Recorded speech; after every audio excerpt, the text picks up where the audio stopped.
This might actually be the stupidest video I've ever made on this channel. Hi everybody. So here I am again. It's 8 o'clock on Monday night, and I do not have a video ready for tomorrow because I had a very busy week and did not find the time to edit anything. What I did do this weekend, however, is participate in a Splatfest. For those of you who do not know, a Splatfest is an event inside the Splatoon video game for Nintendo Switch currently, and previously the Wii U. So I'm going to talk about that. Now, these Splatfests have themes. The idea is that you choose between one of two opposing concepts and battle it out in the game to see who's better. So I'm going to take you through my selection process for how I choose which team to support in each Splatfest. You'll find that a lot of these are food related, and in a future video I'm actually planning on talking about my weird tastes and why I feel the way that I do about these foods. But for today, we're just going to be going through them. So the first Splatfest in Splatoon 2 was ice cream versus cake. Okay, here's the thing. Cake can be eaten warm or cold. Ice cream is only cold, and there's a lot of flavors of both ice cream and cake. How do I choose between these two? Well, since I only happen to like one or two flavors of ice cream, it's gonna be cake. Next was mayo versus ketchup. Now, I don't like either, but I would be more likely to like ketchup than mayo, so that's gonna be what it is. It's very versatile. You put it on fries, on burgers, on all kinds of stuff. And mayonnaise, you don't put on anything because it's gross. Next was flight versus invisibility. Now, as an introvert, invisibility is deeply appealing to me, but as someone who loves space and all that sort of stuff, flying really does have some appeals.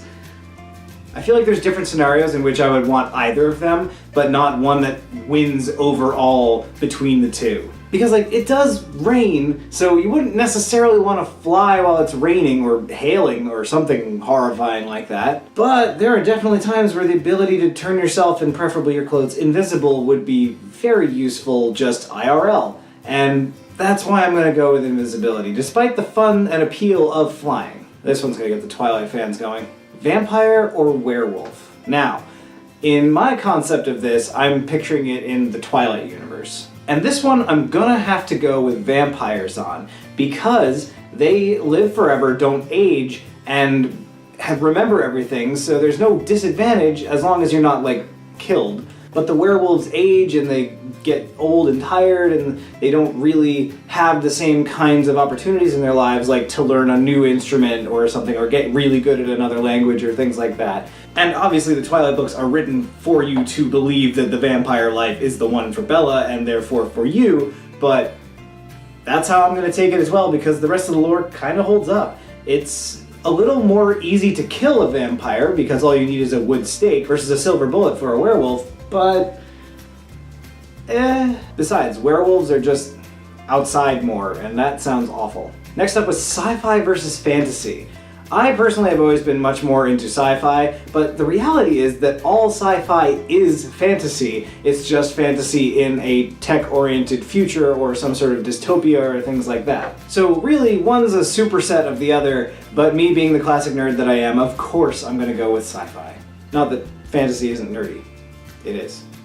Looking at you, Lord of the Rings. Next was sweaters versus socks. Now, this one is, well, obvious. Especially if you're talking about a turtleneck, because those slow stranglers need to be eradicated from our species. Soft socks have never let me down, and that's what I went with here. Next was action versus comedy. Now, obviously there's overlap between these two genres, but if you consider just pure comedy versus pure action, I think I'm going to enjoy action more because I think I'm much more of a plot-oriented person, and I feel like a lot of comedies lose the plot for the sake of jokes and humorous situations, and I do like something like a mystery or a crime or something like that, something that's happening, some event that is the driving force of the plot, and I feel like comedies often kind of just, they throw it in to kind of make it make sense how they'd end up in these situations, and it feels a little more contrived.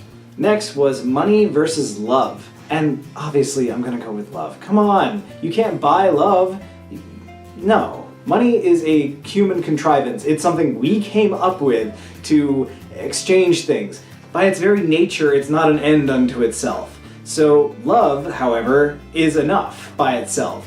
It's not like you get love and then you get something else for it. you get money and get something else for it by using that money, and love is sort of, it's infinite. It just, no.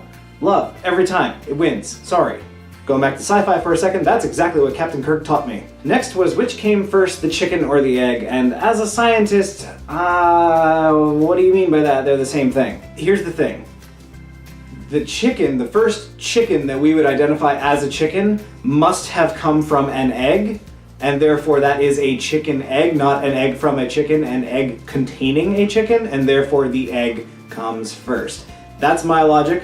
Other people and philosophers may disagree. Doesn't matter, I'm right, this is my channel. Next was baseball versus soccer. I love baseball. I don't care that it's slow. I kind of like that it's slow and low-key and chill and gentlemanly. And you know what? That's what I'm going with. Because I'm an American and we don't understand soccer, and I'm a nerd who doesn't understand sports. So, there you go. Also, I am not the first nerd to find an interest in baseball, clearly. Then there was a whole Teenage Mutant Ninja Turtle thing, and I didn't watch the show as a kid, so I just went with my significant other's opinion on who's best.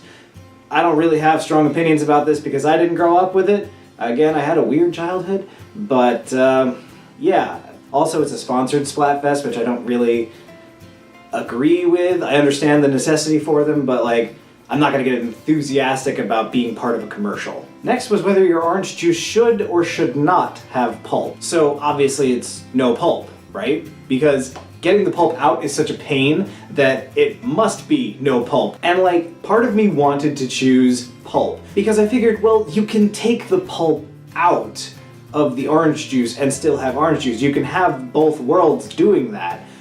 But in terms of what I would actually drink from the carton, I'd prefer that it's not occupied with 30% pulp or whatever the ratio is getting in the way of me enjoying my drink. Because no, pulp is gross. Come on, come on. Next was squid versus octopus. Now in-game, the universe of Splatoon, there are splatlings and octolings, and it's a whole thing. But you don't care about that, you're here for these interesting questions, of course. What I'm trying to say is that in-game this has a different context. But if we're just going based on the animal, I am gonna have to go with the octopus because it's just so much more of an interesting creature to me. They're more intelligent, they're just ridiculously awesome, and squid are kind of like basically fancy jellyfish to me. Unlike a jellyfish, they do have brains, but octopus, every time it's gonna be octopus. And finally, we come to this weekend's Splatfest, which was spoon versus fork. Now, here was my thinking about this. Both have their uses, specialized uses. Like, a spoon really is the correct item to use for soup. You really wouldn't get very far with soup with a fork. Like, maybe you could pick out the solid chunks and then like kind of drink it out of the bowl or something, but really at the end of the day, you want a spoon. And I had a much harder time figuring out things that you could really only eat with a fork. I don't know, am I crazy? Is that a thing? Because I feel like most of the things that I could eat with a fork, I could also eat with a spoon, with a minor increase in difficulty, yeah, but I can't think of anything that would actually require a fork to be eaten versus a spoon. So what do you all think? Do you think my reasons are completely crazy and off base? Do you have different answers to these questions? Leave a comment down below. I don't normally pander for comments, but this is a fun one. This is a silly video. I know that. Tell me what you think. I'll be back again next week with a video that I hope you'll find interesting. Until then, stay curious.